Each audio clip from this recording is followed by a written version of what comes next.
ಗ್ರಾಮೀಣ ಭಾಗದಲ್ಲಿ ಉತ್ತಮ ಗುಣಮಟ್ಟದ ಶಿಕ್ಷಣ ನೀಡುತ್ತಿರುವ ಆಚಾರ್ಯ ಶಿಕ್ಷಣ ಸಂಸ್ಥೆಯ ಕಾರ್ಯ ಶ್ಲಾಘನೀಯ ಎಂದು ಗೃಹ ಮಂಡಳಿಯ ನಿವೃತ್ತ ಮುಖ್ಯ ಇಂಜಿನಿಯರ್ ರಮೇಶ್ ಅಭಿಪ್ರಾಯವನ್ನಪಟ್ಟರು. ಗುಬ್ಬಿ ತಾಲೂಕಿನ ಕಲ್ಲೂರು ಗ್ರಾಮದ ಆಚಾರ್ಯ ವಿದ್ಯಾ ಕೇಂದ್ರದಲ್ಲಿ ಆಯೋಜಿಸಿದ್ದ ವಿಜ್ಞಾನ ವಸ್ತು ಪ್ರದರ್ಶನ ಕಾರ್ಯಕ್ರಮಕ್ಕೆ ಚಾಲನೆ ನೀಡಿ ಮಾತನಾಡಿದ ಅವರು, ತಮ್ಮ ವಿದ್ಯಾರ್ಥಿ ದಿನಗಳಲ್ಲಿ ಕಷ್ಟ ಅನುಭವಿಸಿ ಉನ್ನತ ಹುದ್ದೆ ಅಲಂಕರಿಸಿದ್ದೇನೆ. ಇಂದಿನ ದಿನಗಳಲ್ಲಿ ನಗರ ಮಟ್ಟದ ಶಿಕ್ಷಣ ಸೌಲಭ್ಯಗಳು ಗ್ರಾಮೀಣ ಭಾಗದ ಮಕ್ಕಳಿಗೂ ಸಿಗುತ್ತಿರುವುದು ಸಂತೋಷದ ಸಂಗತಿ ಎಂದರು.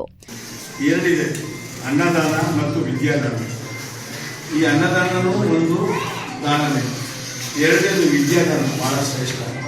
ಜ್ಞಾನ ಪಡೆಯಲಿಕ್ಕೆ ಮಕ್ಕಳು ಇದು ಒಂದು ಪಾಠಶಾಲೆಯ ಮೂಲಕ ಏನು ನೀವು ಕಲಿತಿರಬಹುದು ಈ ಸ್ಕೂಲಲ್ಲಿ, ಅದು ಮುಂದೆ ನಿಮಗೆ ಜ್ಞಾನ ಜಾಸ್ತಿ ಆಗುತ್ತೆ.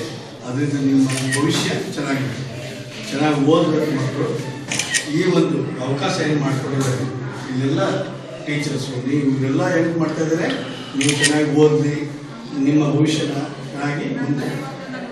ಸಂಸ್ಥೆಯ ಅಧ್ಯಕ್ಷ ಕೇಶವಮೂರ್ತಿ ಮಾತನಾಡಿ, ಪೋಷಕರು ಮತ್ತು ಶಿಕ್ಷಕರ ಸಹಕಾರದಿಂದ ಶಾಲೆ ಬೆಳೆಯುತ್ತದೆ. ವಿದ್ಯಾರ್ಥಿಗಳ ಸೃಜನಶೀಲತೆಗೆ ಉತ್ತೇಜನ ನೀಡುವ ನಿಟ್ಟಿನಲ್ಲಿ ವಿಜ್ಞಾನ ವಸ್ತು ಪ್ರದರ್ಶನ ಆಯೋಜಿಸಲಾಗಿದೆ ಎಂದರು. ಇವತ್ತಿನ ಪ್ರಜೆಗಳ ನಾಡಿನ ಭವಿಷ್ಯ ಅಂತ ನಾವು ರೂಪಿಸ್ತಾ ಇದ್ದೀವಿ. ಅದೇ ರೀತಿಯಾದ ನಮ್ಮ ಸಹಕಾರ ಪಡೆದಂತ ನಮ್ಮ ಪೇರೆಂಟ್ಸ್ಗಳು ಕೂಡ ಬಹಳ ಇಂಪಾರ್ಟೆಂಟ್. ಯಾಕೆಂದ್ರೆ ಇವತ್ತು ಪೇರೆಂಟ್ಸ್ ಇಲ್ದಲೇ ಮಕ್ಕಳು ನಮ್ಮ ಶಾಲೆಗೆ ಬರೋದಿಲ್ಲ. ಶಾಲೆಗೆ ಬರಬೇಕು ಅಂದ್ರೆ ಮಕ್ಕಳು ಮಕ್ಕಳು ಎಷ್ಟು ಇಂಪಾರ್ಟೆಂಟ್, ಅಷ್ಟೇ ರೀತಿಯಾದ ಪೇರೆಂಟ್ಸ್ ಕೂಡ ಅಂದ್ರೆ ನಮ್ಮ ಅಕ್ಕಪಕ್ಕ ಸುತ್ತು ಊರು ಕಲ್ಲೂರಿನ ಭಾಗದಲ್ಲಿ ಎಲ್ಲ ಭಾಗಗಳಲ್ಲಿ ಕೂಡ ಸಹಕಾರ ಕೊಟ್ಟಿದ್ದಾರೆ. ಅದೇ ರೀತಿಯಾಗಿ ಇನ್ನು ಮುಂದಿನ ಹೆಚ್ಚಿನ ರೀತಿ ಸಹಕಾರ ಕೊಡಬೇಕು. ನಾವು ಇನ್ನೂ ಅದ್ಭುತವಾಗಿ ಇದನ್ನೆಲ್ಲ ಇವತ್ತೇನ್ ಮಾಡಿದೀವೋ ಅದರಿಂದ ಎರಡರಷ್ಟು ಮಾಡಬೇಕು ಅಂತ ನಾವು ನಿಮ್ಮ ಸಹಕಾರ ಇದನ್ನ ಮಾಡಬಹುದು ಅಂತ ನಾವು ಕೇಳ್ಕೊಂತ ಇದ್ದೀವಿ.